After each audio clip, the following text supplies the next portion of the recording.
Let's sing a song full of hope, full of pain. Why don't you sing along, my friend? For it's our last refrain. Forever young, ever strong, ever brave. Memories like this never end. No, they don't fade away. So when I'm gone, oh, when I'm gone, I'll be right there, close to the sun. Keep holding on, keep holding on. And I'll be right there, close to the sun, close to the sun.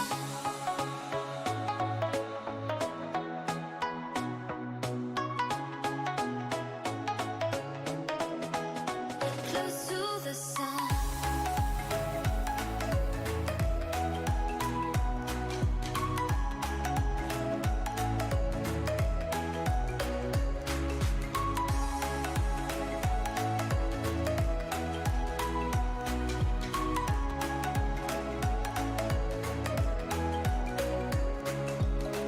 Here's to the ones who let shine through the rain, the ones who stood for something more. We won't forget your names.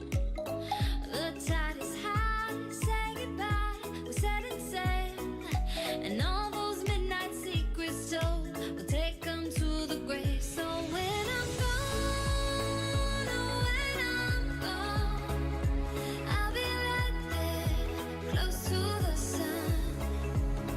Keep holding on, keep holding on, and I'll be right there, close to the sun, close to the sun. Close to the sun.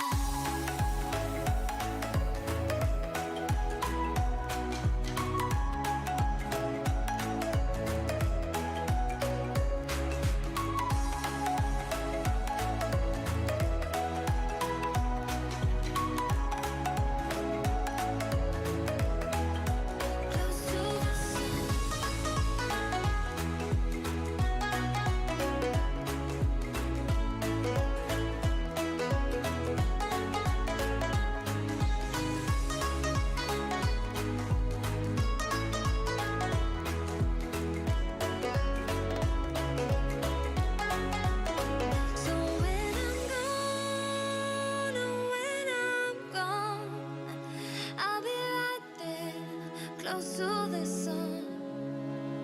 Keep holding on, keep holding on, and I'll be right there, close to the sun, close to the sun. Oh boy, has it been another week? My goodness gracious, time flies when you're having fun. Time sure does fly when we're having fun. All right, welcome everyone. I am your Ice Dragon, Rayron VR, coming to you with another Icey Lair Podcast. It has been yet another icy week. We are at episode 21 of the podcast, and tell you what, there's been some major bombshells that happened this week. Obviously, the Batman came out. We had the new Obi-Wan Kenobi trailer come out.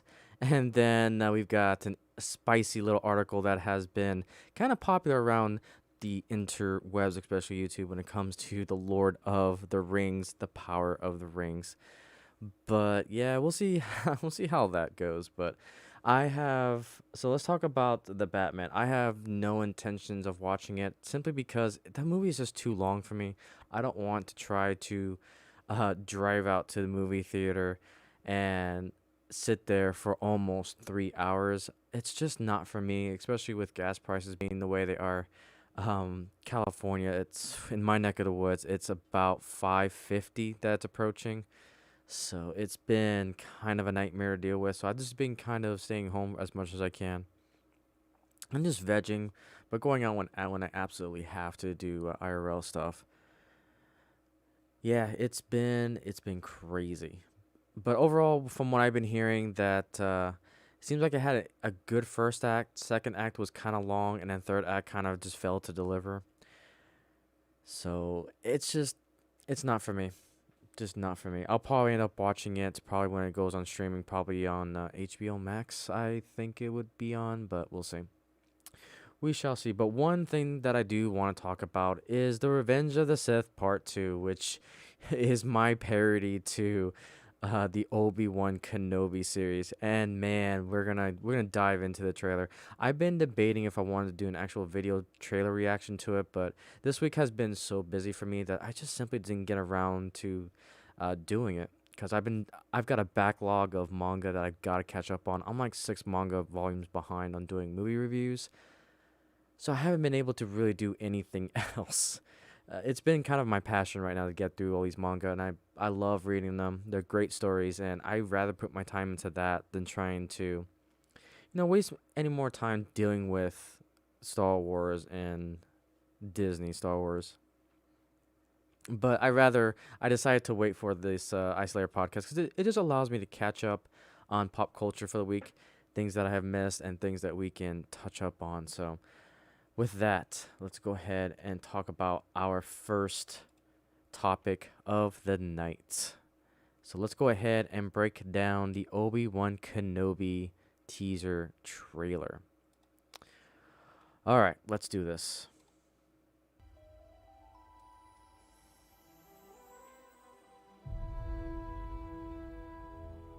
So once again, we're back on Tatooine. Graphics look a little bit better, but again, I just don't care. I'm tired of being on Tatooine. The fight is done. We lost.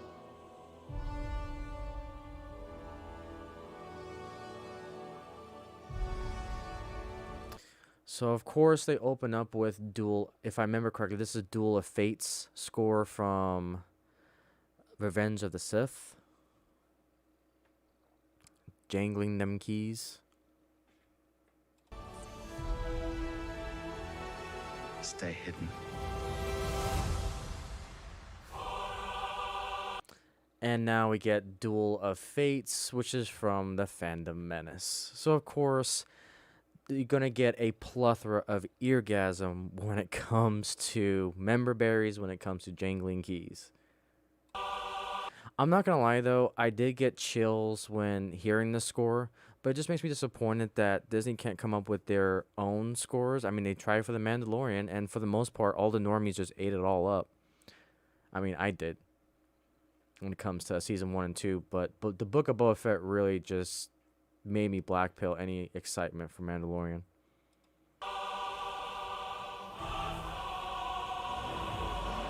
The key. Okay, so this ship right here, you know what this reminds me of? I'm going to see if I can find a picture of it. I want to see if I can find a picture, because I want to see how close the ship is to another franchise that we kind of recognize. Okay. I mean, it wasn't as close as I thought it was, but you know what this ship kind of reminds me of? The ships from Star Fox is what that kind of reminds me of. So we got Wolf's ship, Pigma. So that's what that kind of reminds me of a little bit.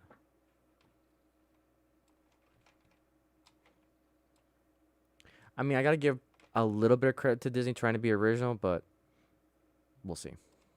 To hunting Jedi. This patience. So I'm curious what planet. Knowing Disney, again, Disney's. So we can see we got a Lambda shuttle right there. I wonder what this planet is. I don't think it's not going to be Camino. I don't know if they're going to tie this to the planet that Luke was on, just to throw in more salt and realliterate the sequel trilogy like they're doing with what they did with the Book of Boba Fett. This patience. Okay, so we need to talk about this guy. I don't remember his name, but this guy was originally from Rebels, Star Wars Rebels, and I believe that was a Disney product. And that's something I want to look up really quick. Yeah, so it was a Disney product. So you got Pablo Hidalgo, who's supposed to be the continuity expert over at Lucasfilm. Let me see if I can bring up the Sith Inquisitor from Rebels.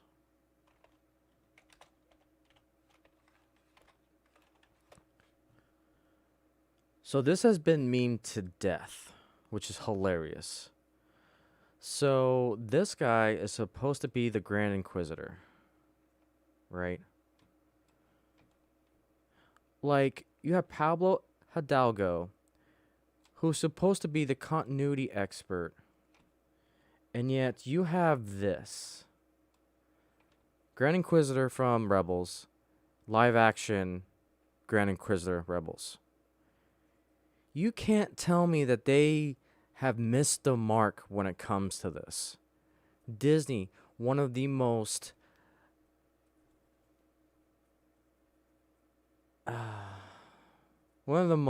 companies that has a lot of money, and you tell me they can't even adapt their own stuff to live action.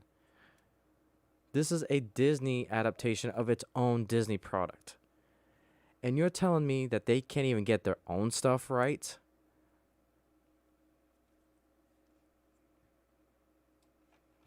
Sus. Super, super sus. I just laugh. So I saw this, like, that's a Grand Inquisitor from Rebels, but they got him all wrong.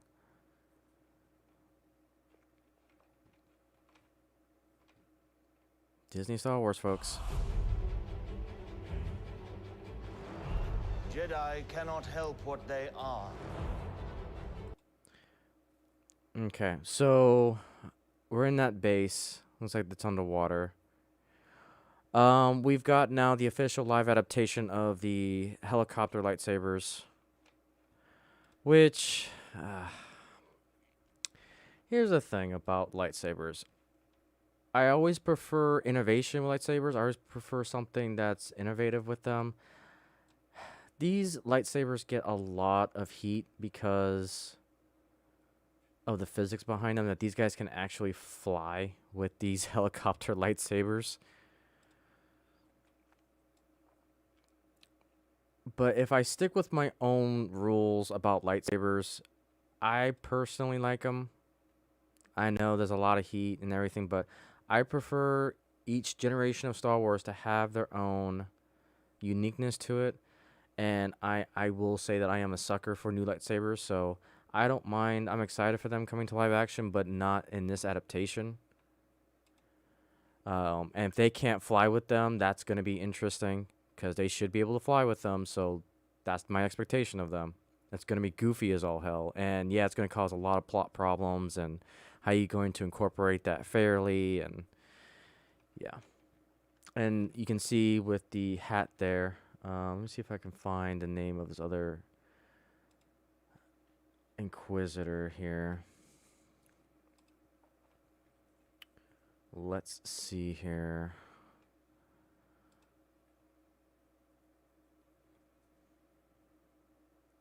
So yeah, we've got the fifth brother and the seventh sister Inquisitor from Star Wars Rebels.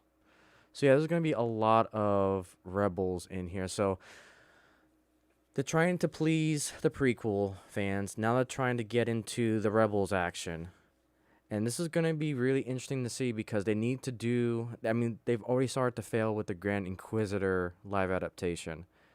And so they got to hammer the other characters, because Rebels is a Disney product. Those are going to be the Disney hardcore fans. So you would think they would try to get everything right about them, which they already screwed up the Grand Inquisitors, so we'll see how it goes. And I wonder if this character right here, who's talking to the fifth brother Inquisitor. I wonder if that's our seventh sister. Which, of course, I'm not going to get into that. I'm tired of talking about gender swapping and all that. So this is definitely people hanging, which is definitely... So it looks like that person with the feet there, I'm assuming is killed, which is a stretch to say for Disney. So it looks like this person's being made an example of in front of the populace to maintain control, or maybe they're trying to find Kenobi and they killed this person. I don't think that's a Sith Inquisitor that's flying down. I think that's someone who's actually been killed, but knowing Disney, it could probably go either way. Yeah, there's no way. The boots look like a common folk from this planet, so yeah, I would think it's a person that got killed. Okay, I suspect this is our seventh sister Inquisitor. She's holding kind of a, I think that looks like another lightsaber in her hand. Let's see here. I want to see what the seventh sister... So the seventh sister from Rebels also has a helicopter lightsaber, which it can fold. That's the other thing I got to take into consideration, is that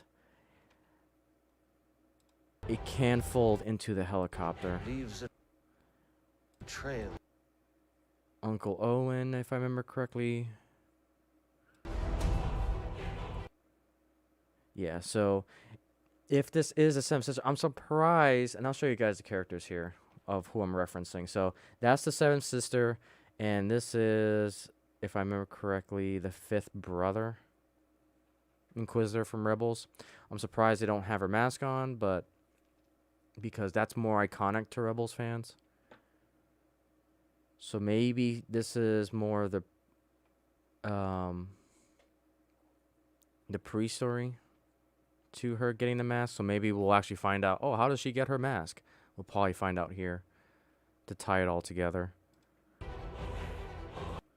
Okay, so now there's been a lot of questions about this particular city. So in my opinion, I don't think it's going to be any pre-Disney cities or planets that we're used to. I think it's going to be probably a nameless city, or be a city that Disney has created. Probably it'll be, what's the main cities in what's the galaxy that got blown up in The Force Awakens? The galaxy that was blown up in Force Awakens. Again, if I understand Disney, they do not want to pay royalties to any... The Hassian. I would not be surprised if this is the Hassian planet. The Hassian system. So if I was a betting man, if I was Disney right now, I would want to re-emphasize the sequels. And so I would say that this will be the Hassian, one of the Hassian planets. Because that's Disney made. It straightens... or it emphasizes the sequel trilogy. So that'll be my guess. I don't think this is Coruscant. I don't think they'll go back there because of royalties, and Star Wars doesn't want to pay, or Disney doesn't want to pay for that. So that'll be my guess. So we got our new foldable ship. We've got our Diversity Empire here, Empire of Diversity. Okay, so there's another Inquisitor here. So you can see on her back, you can see the disc, and that's the helicopter lightsaber. That's a new Inquisitor that I am not familiar with. Let's see here. Even looking through some of the Rebels lore here. It's probably another Inquisitor from like the comics or something, so that wouldn't surprise me. So yeah, looks like we've got at least 3 different Inquisitors Again, what I would suspect would be Hosnian Prime, or it'll be whatever planet Calcian Endor, whatever Han Solo 2.0, or the discount Han Solo from Rogue One, probably be that planet. Yeah, so that's, again, it's going to be a Disney planet. It's not going to be an EU or standard lore planet. He cannot help it. Oh, I didn't realize this in the trailer, but that looks like Obi-Wan. So Obi-Wan does go off Tatooine. Rip. Yikes. Okay, sure, whatever. Of course, we gotta have our new robots. Where is he? And of course, we've got... That's definitely the Grand Inquisitor, but they definitely screwed him up. And of course, we got the helicopter lightsaber. That is the fifth brother. Which even again, they... Even that face, they kind of butchered.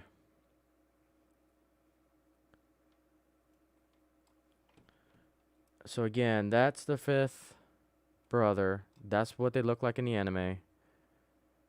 Or cartoon. It's not really anime, it's a cartoon.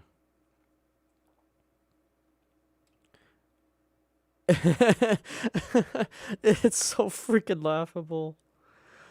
Oh my goodness. Disney, you have all the money in the world, and this is the best you can do for... Oh my goodness. Disney, what the hell? Like, seriously. Yeah. Okay, so it looks like we got some escape pods. Let's see here if I can get a frame here. Okay, we're jumping too quickly here. So escape pods from somewhere, which I don't know exactly where they're coming from, but... So... Looks like we got Uncle Owen and... I would assume... Like I said, I'm assuming this person is the sixth sister. Is what I'm guessing.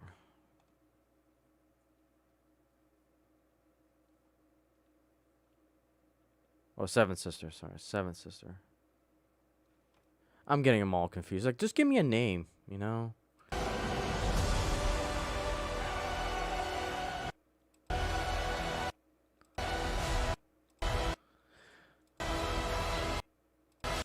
Yep, there's Obi-Wan on this mysterious city planet.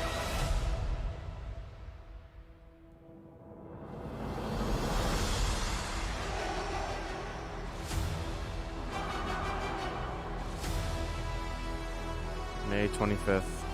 2 months. 2 months. 2 months. Yeah, I don't know how I feel about this. Because it's like we know, and everyone has made the same points that, you know, I was wondering about. We kind of know how this ends. We know how all the Inquisitors end from Rebels. We know how Obi-Wan ends. We know how Luke ends. We know how Uncle Owen. So what exactly are the stakes here?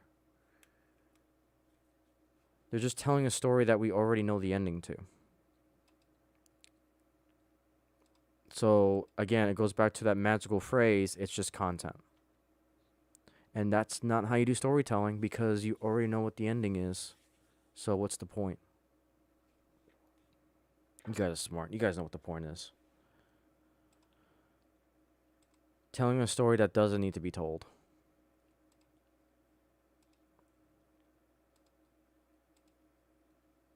Yeah. All this is pointless. And it's like we know how Darth Vader goes. We know how Luke ends. All roads lead to Rey. When it comes to Jedi and Sith. So what is the point of any of this if all roads lead to Rey? And that's the problem I have with Star Wars right now. That's the issue I have with this story. And of course, we don't even have Organa. So, yeah. And there's Luke there. It's like, I don't want to see this. They just don't. There's so much more story to tell. And it's like, I always keep saying the same thing. If you want to really be immersed in Star Wars, just play Star Wars The Old Republic. It is really, really good. Proper classes. You can create your own characters, customize your own characters. You can, if you're a paid subscriber, you can have your own residence. The latest expansion just came out. I heard it's a little short, a little underwhelming, but I still think it has one of the greatest expansions I've ever played for MMORPG, and that's Knights of the Eternal Throne, which was really freaking good.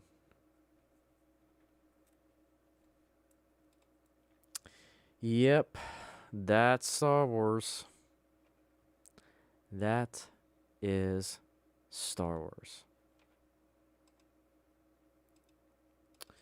Let me see if I have anything else to talk about when it comes to the Star Wars front. I know there was a SJW that was working on the remake of the Knights of the Old Republic, and she ended up quitting, which was a huge win for those who are fans of Knights of the Old Republic. I don't think I have that story readily available, but I kind of caught that in passing. It's like, yay. And this is the sad thing about this trailer, too. It's got 494,000 likes versus 5,000 dislikes. Star Wars is a lost cause. It really is.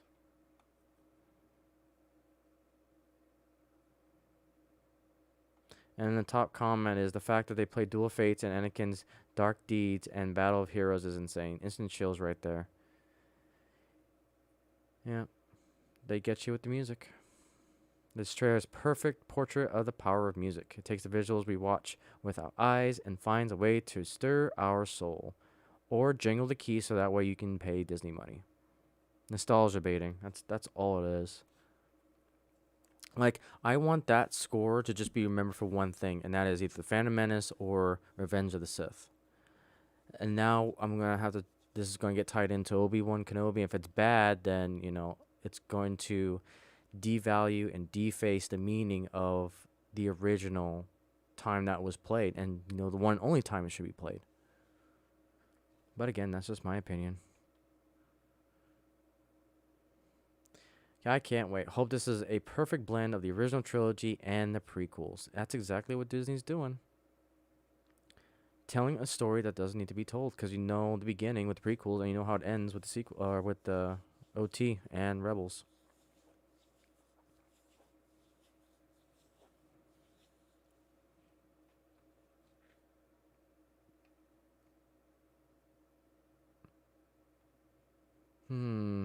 Yeah. Okay. Okay, Star Wars. Okay, Disney.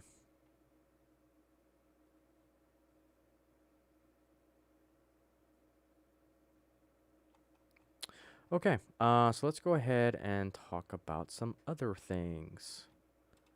So the other big topic to talk about, I'm always a big fan of that we are the customer, that we have two precious currencies, time and money. Let's talk about what this guy has to say about that. So, Sam Thielman, the history of fantasy is radicalized. Lord of the Rings series sparks debate over race. It's not even a debate.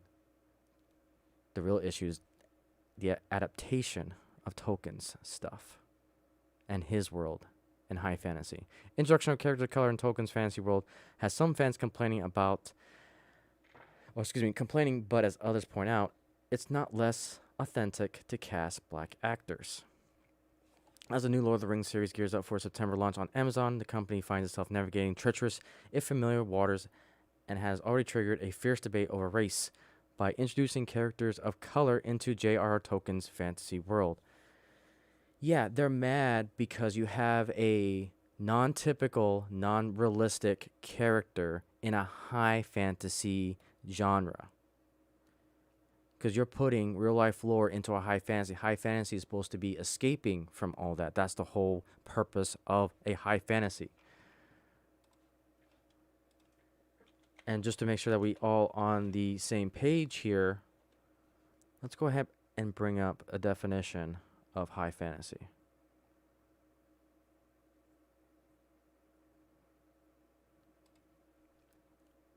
Okay, so yeah, I know Wikipedia is not the greatest place, but just to set a foundation. So high fantasy or epic fantasy is a subgenre of fantasy defined as an epic nature of its settings or an epic stature of characters and themes of plots. The term high fantasy was coined by Lloyd Alexander in 1971 essay High Fantasy and Heroic Romance, which was originally given to a New England Round Table of Children's Librarians in October 1969.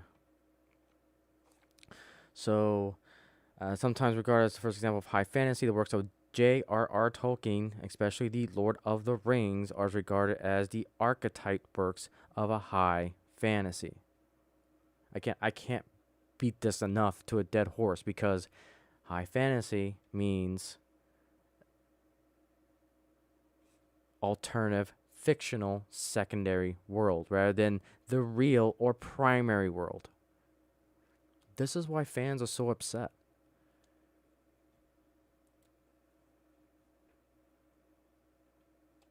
Not because of race.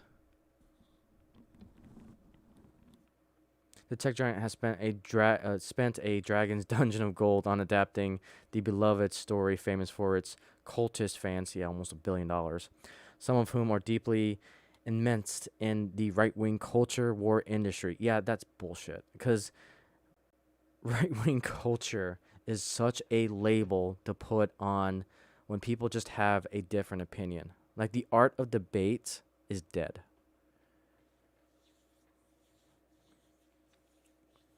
It is fully aware its final product has to reach a broad and modern audience to justify its eye-popping expenditure. Bullshit. Absolutely bullshit. Has to reach a broad and modern audience. That definition right there is corporate. You have already failed at that point. Because when you try to satisfy everyone, you satisfy no one. You basically you try to be a jack of all trades, master of none, and then you lose everyone in the process. Just look at Star Wars, look at Star Trek, Doctor Who.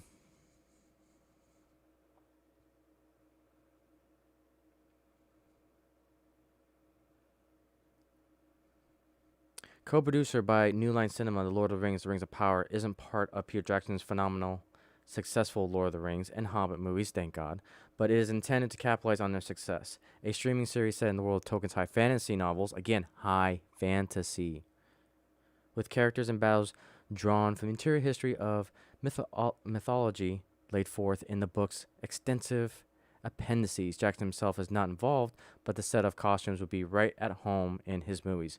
Bullshit. That is an opinion, again, said to meet the modern day quota of diversity, not in sake of a high fantasy story that was originally designed by J.R.R. Tolkien. The new series will feature the Saint Maud star Morfydd Clark as a young version of Kate Blanchett's elvish queen Galadriel, Benjamin Walker as the heroic elven king Gil-galad, and Maxim Baldries as the human king to be Isildur. I'm sorry if I'm mispronouncing these. You guys know I'm terrible with names. Among many others. It cost $465 million to make the first season, making it the most expensive television show in history. Over its projected 5 seasons, the budget will almost certainly exceed $1 billion. And this is the sad thing about this, is that you kind of have to realize that we have probably already paid for this show. Because they lumped it in with Amazon Prime, we've kind of already paid for it. It is the crown jewel in Amazon's increasing investment in licensing and producing movies and TV series, which went up from $11 billion to $13 billion last year, according to the company's annual report. In general, licensing old TV shows and movies will only get more expensive, so it's in Amazon's interest to make new shows and movies to attract subscribers and earn itself a little breathing room when it comes to renegotiating the price in parks and recreation reruns. And that's the other thing. That's the other thing to talk about when it comes to this. So I think it was last month.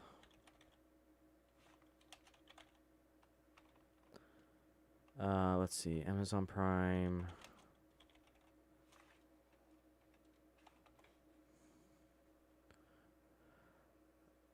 Let's see.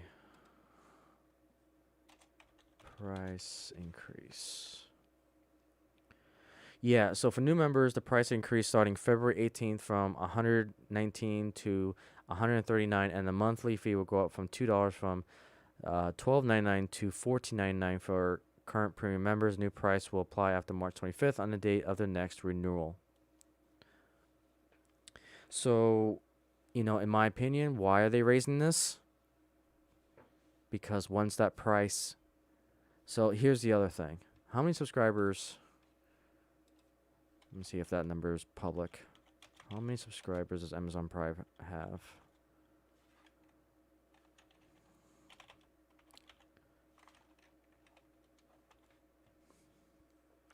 Amazon Prime members, 148.6 million subscribers.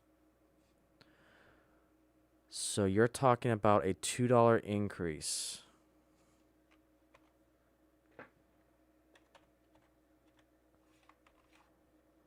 Let's see, I'm trying to do public math here. I need a calculator. I'm curious if with this price increase, have we already paid this $1 billion off?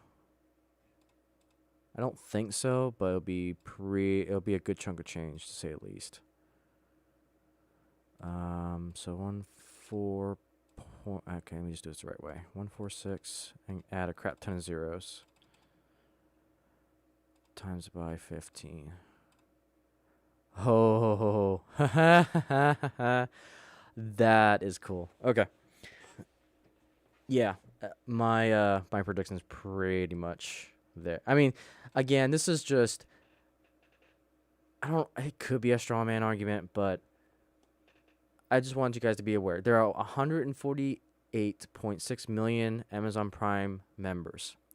If you were to times that by 15 for the price increase that's going to happen in March, or that's already happened, in March, this is how much money Amazon would make. 2.1 billion. No, 2.1 trillion. Make sure I put my numbers in right. That's 1,000. That's 1 million. Yeah. So just with that price increase alone,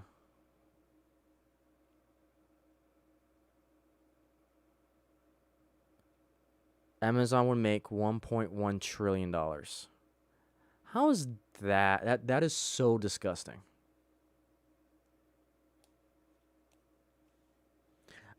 We've already paid for the Lord of the Rings. We already paid that $2 billion. Again, that's just quick math. I know it's a lot more that goes into that 2.1 trillion, but it's crazy. Absolutely crazy.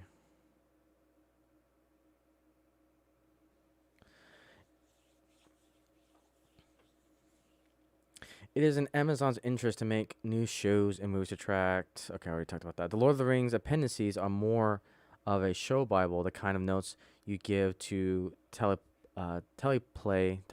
writers, than a narrative on their own. So producers have woven their own stories of romance and palace intrigue into the book's timelines. Fairy stories and genealogical footnotes. And that right there I already have an issue with. So producers have woven their own stories. That's what made the Lord of the Rings movie trilogy so good, is because Peter Jackson did not weave his own stories into Lord of the Rings. He stayed true to Tolkien's work. That statement right there So producers have woven their own stories. That's where we have modern day politics, modern day ideas going into a high fantasy, which is why everyone is so pissed.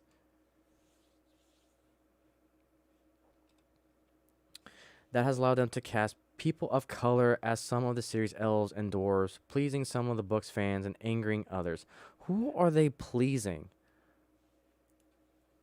Give me some context to this, Mr. Thielman. Who exactly are they pleasing?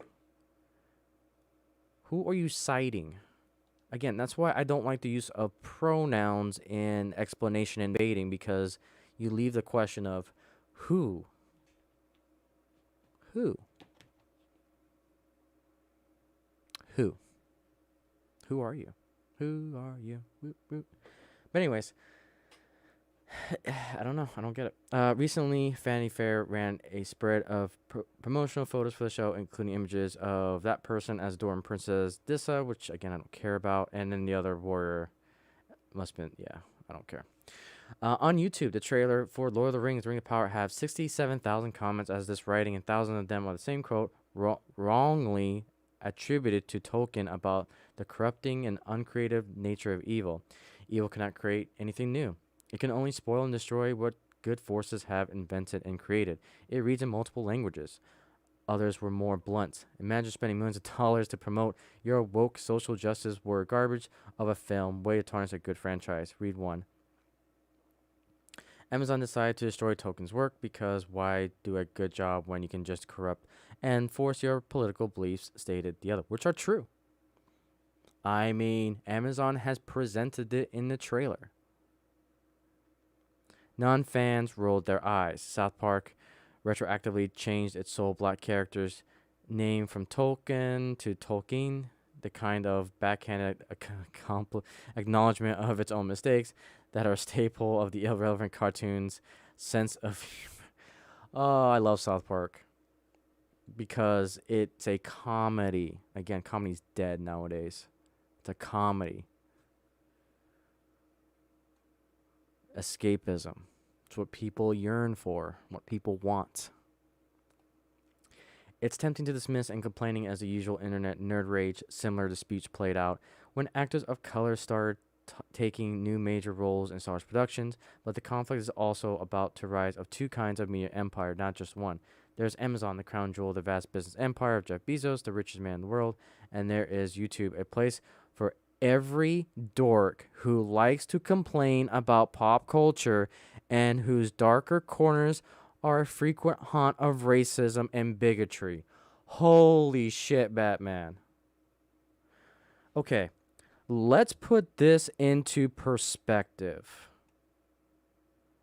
YouTube, a place for every dork who likes to complain about pop culture and whose darker corners are frequent haunt of racism and bigotry. You want to talk about the biggest overgeneralization of a population ever. Okay, let's put things into perspective of just how bad this statement is. Okay. Let's put this into perspective. YouTube. Just a quick search. There are 2 billion active users. Registered users. 2 billion. 2 billion. Okay.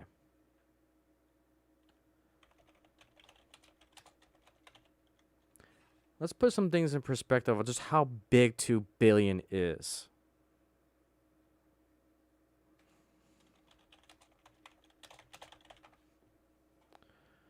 Okay.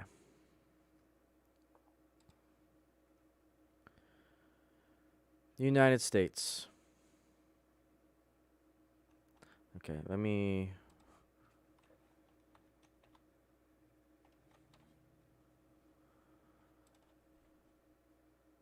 Sorry, I'm kind of doing some quick research here just to give a perspective.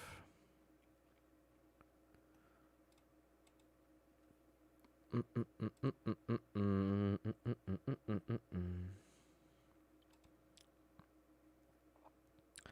am trying to find. Okay. The most populous country in the world is China with 1.4 billion people. And China's pretty populous, okay? Let's take a look at some other countries.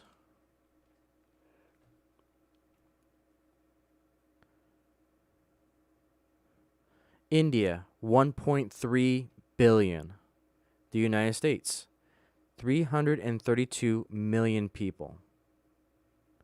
Indonesia, 275 million. Pakistan, 225 million. Brazil, 212. Nigeria, 211. Bangladesh, 171. Russia, 145. Mexico, 128. Japan, 125. Ethiopia, 117. You guys get my point. This statement is the most absurd statement I have heard in 2022 so far. YouTube, a place for every dork who likes to complain about pop culture and whose darker corners are a frequent haunt of racism and bigotry, with a user base of 2 billion people. That is absolutely ridiculous. YouTube users are a plethora and diverse group of people that watch the content. And it's not about all just about pop culture. Let's also tear that one apart a little bit, shall we? Let's go to YouTube. Let's look at trending. Just for S&Gs. Pop culture, huh? To complain about pop culture. And I'll do this fairly. I'm going to go to my main channel that I use,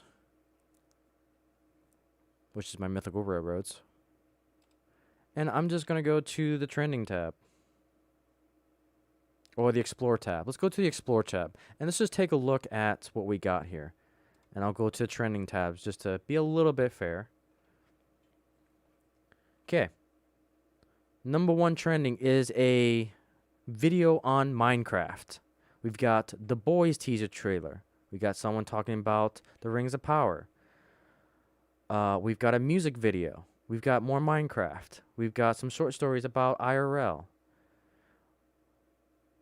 We've got, of course, Mr. Beast giving away millions of dollars. We've got WWE. We've got some more music videos, some more Minecraft.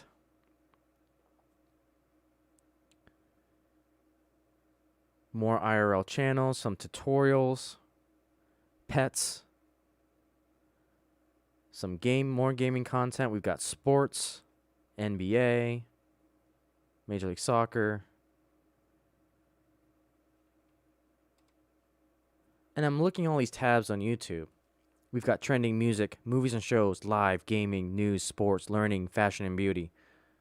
This statement could not be so far wrong. And whose darker concerns are frequently haunt of racism and bigotry. Yeah, no, BS. This is by far the worst statements I have ever seen anyone say. You want to talk about someone who hasn't done the research? I just did a quick 10-minute research on just the diverse use of YouTube in itself. YouTube, a place for every dork who lives to complain about pop culture and whose darker concerns are frequent haunt of racism and bigotry.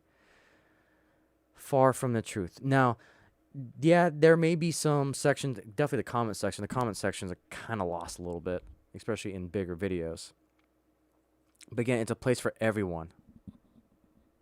A place for everyone. Again, 2 billion users. One group is populated by people who can't afford to buy the rights to Lord of the Rings, and the other is populated by people for whom the Lord of the Rings is the second best thing to the Bible, but for both, an incredible amount of money and influence is at stake. And Amazon's probably wary of its grand project, could be vulnerable to attacks by aggrieved online superfans. Oh, wow. By aggrieved online superfans. You want to talk about attacking your audience, attacking your customers, attacking the readers, me being a reader of this guy's dumbass article. Sam Thielman.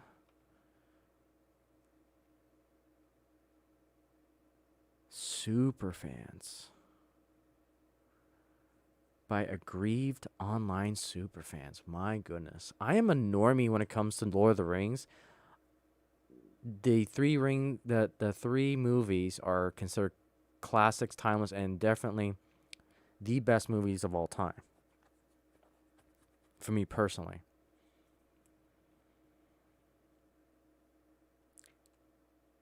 I feel like I'm just being shouted to in this article. YouTubers complaining about fan mistreatments have hundreds of thousands, sometimes millions of subscribers. Inevitably, those fans are devoted to movies, TV shows, and comics from their childhoods, and many are consistently on the watch for a new version that might expand the role of women, add characters of color, or include characters who aren't straight. Who? This is Twitter talk. This is 100% Twitter talk. Who in the real world of the 2 billion users on YouTube are wanting this in their high fantasy movie show? I think all we're asking for is a good representation of high fantasy.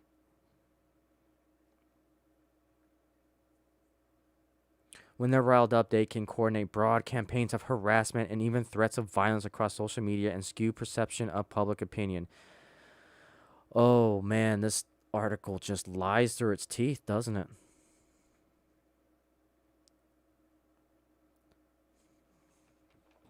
Let me educate to you, Mr. Thiemann.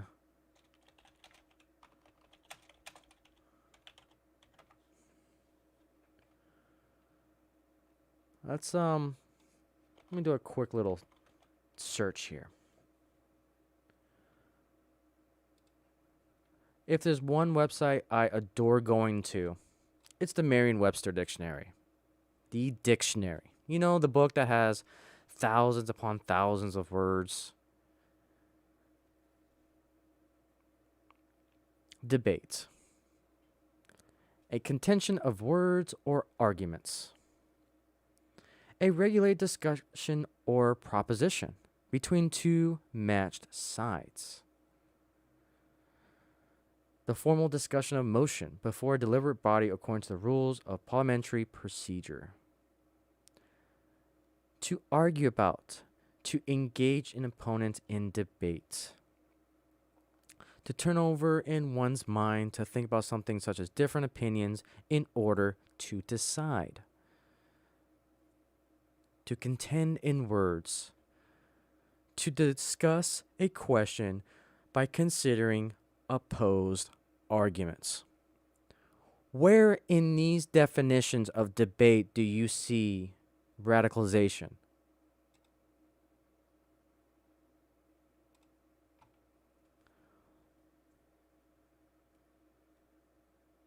Where do you see in debate skewed perceptions?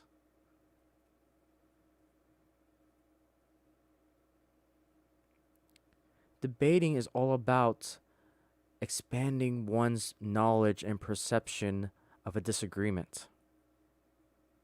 Sometimes you can come together to an agreement. Sometimes you just won't have it. But we can still be friends. Like, we're just presenting a debate that what Amazon is presenting is not Tolkien's work. That's the argument. That's the thesis. That's the debate. Those who are making videos criticizing, that's another word we can freaking look at.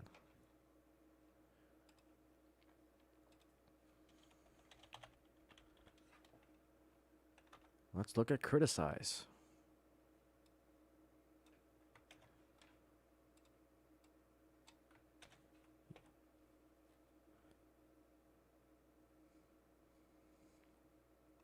I probably spelled that wrong.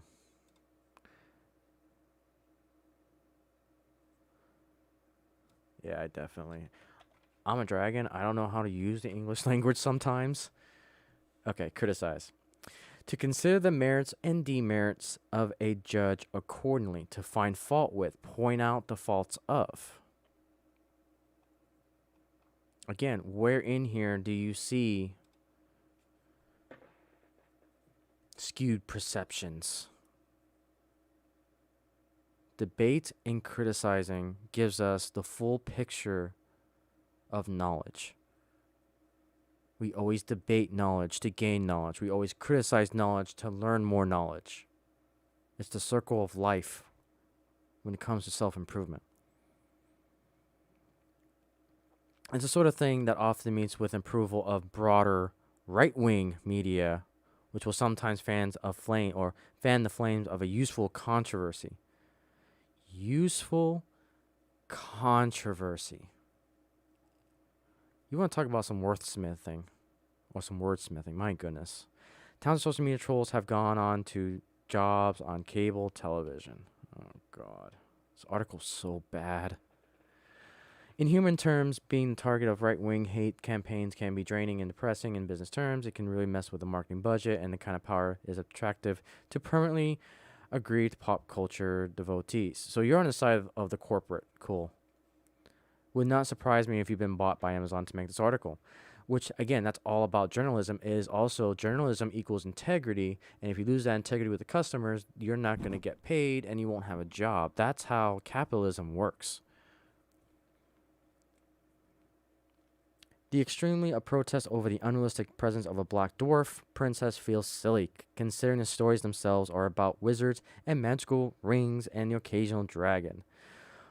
Oh boy, you sound like a normie when you just described high fantasy.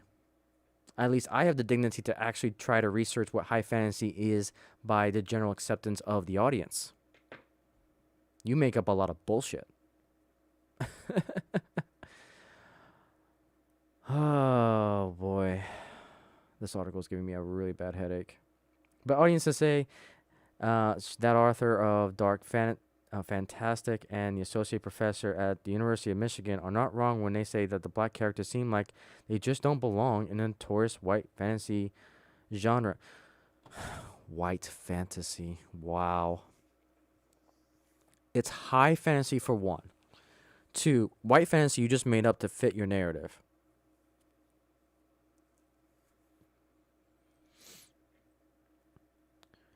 The history of fantasy is radicalized, she says.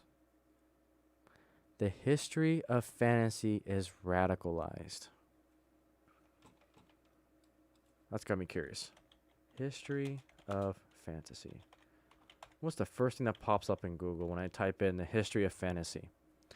Okay, let's do a little thing here. So the history of fantasy is radicalized. What a hell of a statement. The origins of fantasy can be traced back to the ancient mythology, which at its basic purpose explains the workings of nature.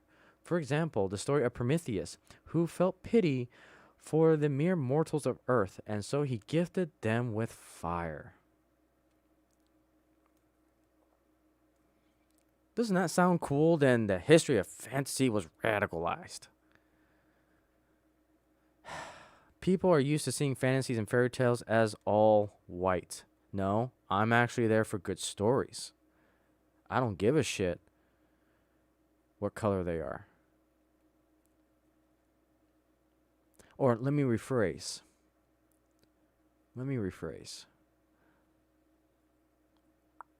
How can I rephrase this? I am more looking for a good story, and a story that makes logical sense with the genre it's trying to foretell and to talk about.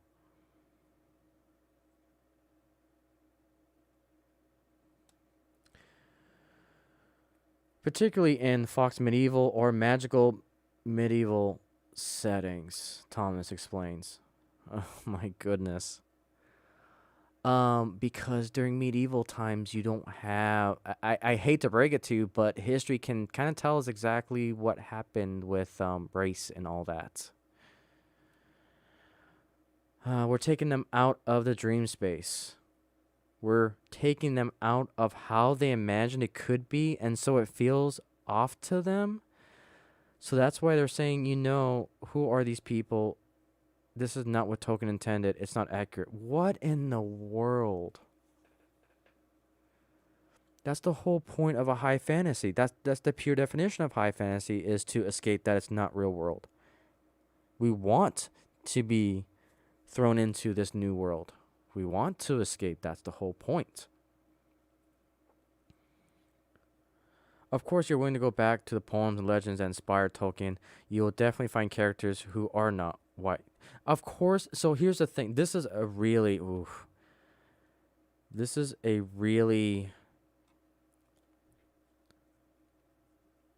not necessarily aggressive.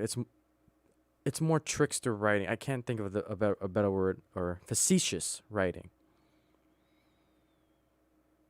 You're willing to go back to the poems and legends that inspired Tolkien. You will definitely find characters who are not white. That is so misleading, to say the least.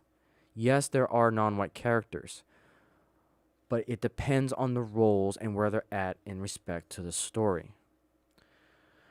Okay. The Norse Prose Edda, compiled in 1220, includes the Black Elves who lived. Yeah, Tolkien was a devoted Old Norse. Translated some of the verse into English, but despite that, it is a fraught time by adapting anything with even a hint of Norseness to it. American fascist organizers used Norse iconographic. Oh my goodness.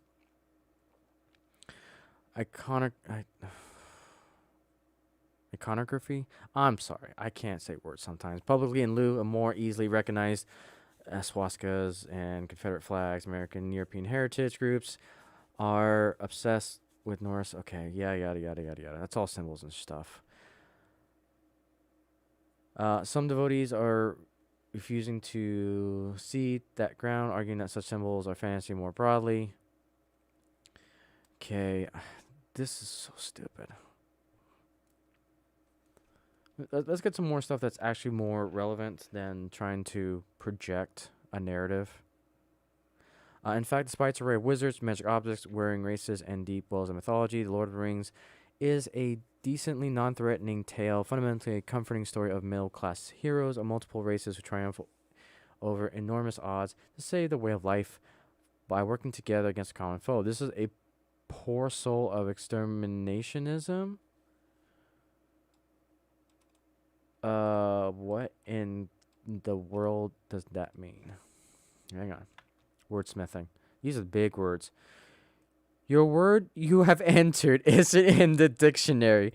Click on the spelling suggested below or try again to use a search bar above. What? Oh, that's fantastic.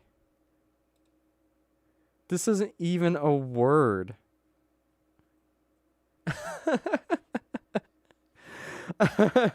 That is great. I'm really, really happy I found this.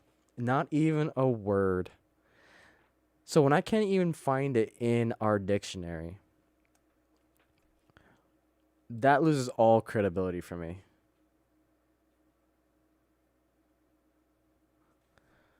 Oh, that's great. That is fantastic. Relating or resembling that of sugar, yielding or containing sugar, overly or acidiciously sweets, ingratiating or effective, agreeable or friendly. Yeah, this is some word smithing gone bad.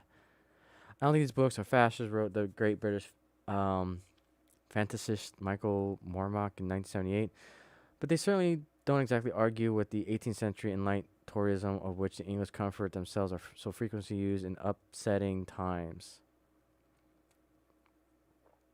Again, it's high fantasy. I'm just going to keep saying that. Every time they try to make an argument that it doesn't represent today, it's high fantasy for a reason. Look it up. It's simple. So it's fundamentally disrespected to do what Amazon has done by making a modern adaptation of such a traditional work and a non-traditional cast? Question mark? Yes, it is. Absolutely it is.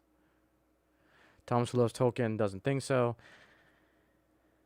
And she points out that the notorious restrictive Tolkien estate doesn't think so either. And that's the thing, too, is that if you are a creative, if you're a storyteller, make sure Again, this is a recommendation, but I highly recommend in your will, last will and testament, protect your works. So that way, legally, all this can stay protected. Because the Tolkien estate doesn't care. They just want money. They are laughing to the bank right now with Amazon's money. It's hilarious.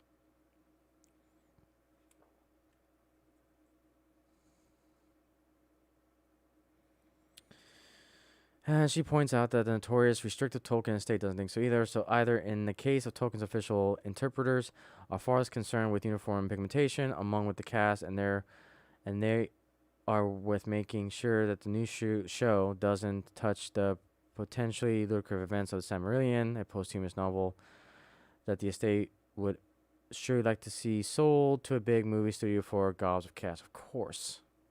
Because again, that's just, they're laughing in money right now. They are dancing on top of J.R.R. Tolkien's grave, dancing all over his work, dancing all over the money that his work provided.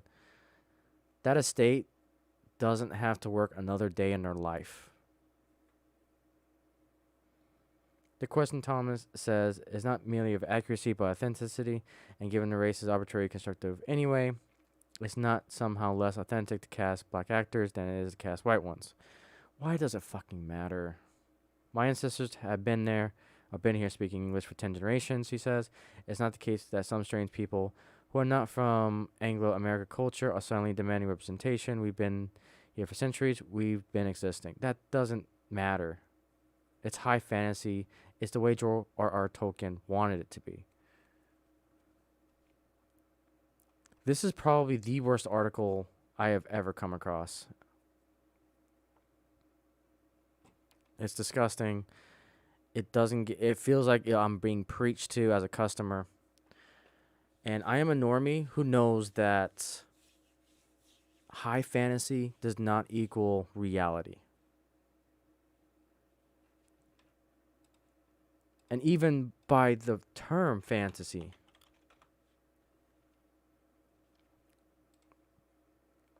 again, we look at the dictionary here for fantasy. The power process of creating especially unrealistic or improbable mental images in response to a psychological need. A creation of imaginatory faculty, whether expressed and merely convinced, such as all these things. Again, the whole point of fantasy is not reality. And that's why escapism kind of goes hands in hand with fantasy. People want escapism. They don't want to be reminded of what's going on in modern day. And don't get me wrong, modern day, you can make stories in modern day. You can make your own characters and highlight all the diversity and trans representation that you want in a respectful manner. But when you impose those modern day ideas in a high fantasy that was created, when was, okay.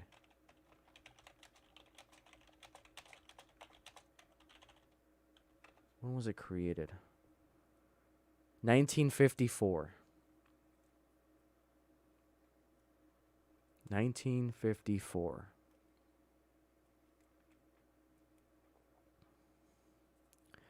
I'm tired of trying to repurpose stories for modern day politics, and we see it all the time. That's just the trend of Hollywood. Let's change the gender of the character. Let's change the race. Let's change the color. Let's change everything. And I, as the customer, have two very valuable currencies, as I've said before: time and money. And you guys know where my time and money is going into. It's simple. Manga is laughing all the way to the bank. I think I've spent more money now on manga than I have on comics and movies, probably combined now. I need at least 2 more bookcases now for the amount of manga that I'm starting to just grow. And you've seen all of my spotlight videos on this channel. There are great manga stories out there. And of course, I've got to stay hand in hand with anime, because a lot of anime are just manga adaptations. Some good, some bad, some different. Just depends.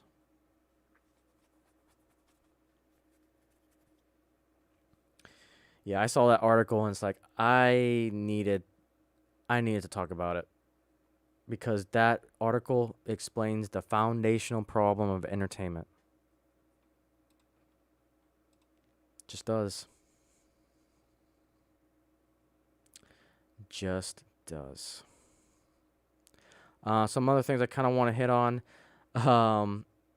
Disney Plus decided to do the first look at the National Treasure series for Disney Plus. OMG. What are they thinking? National Treasure. That's dead on arrival. Don't care for it. We talked about Obi-Wan to death. So this was another one. So the Muppets series titled The Muppets Mayhem is in work with Disney Plus, with Lily Tsai set to star. The series will follow the band as they try to record the first ever album. Oh boy. Yikes. Yikes. God of War TV series is in the works. Oh crap. As the wonderful Weekend Warrior has stated, Carlos will be a girl. Yep.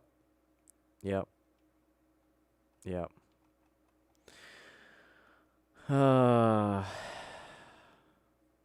then our one bit of space news, because you guys know I just love space, but space there hasn't been much on the space front, and all of the news that I found on space was about the relationship with USA and Russia on the ISS, and I'm not going to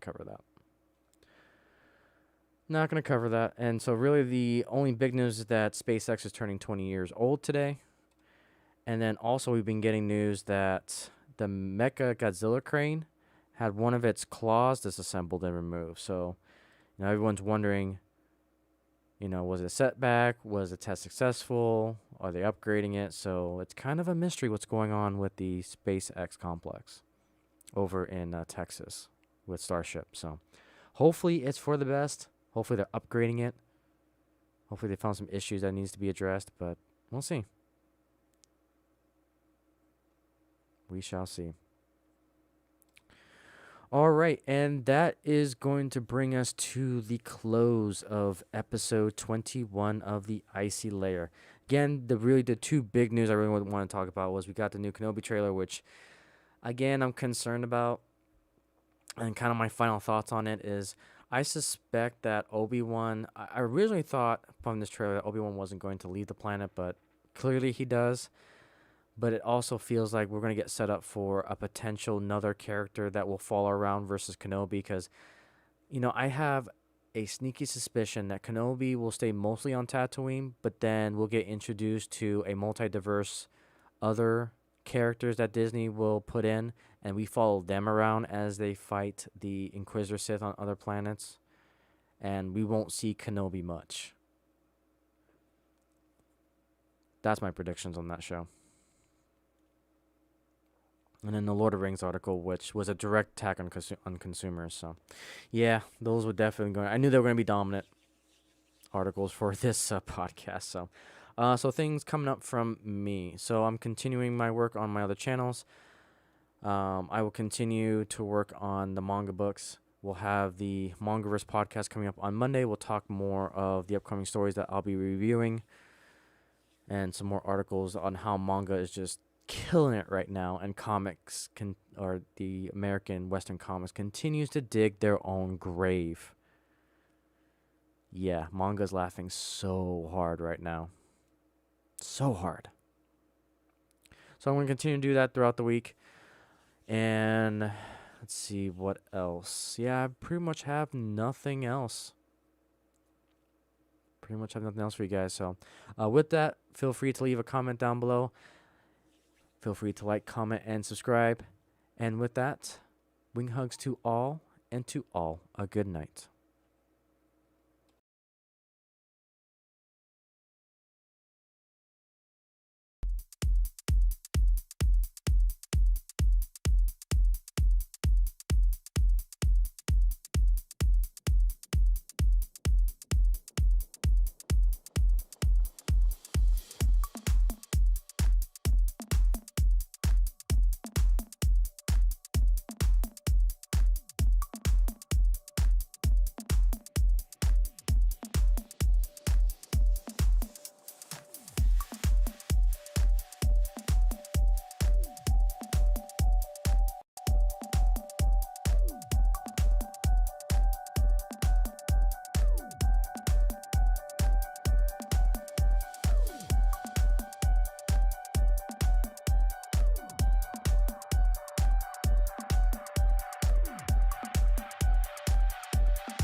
Well, I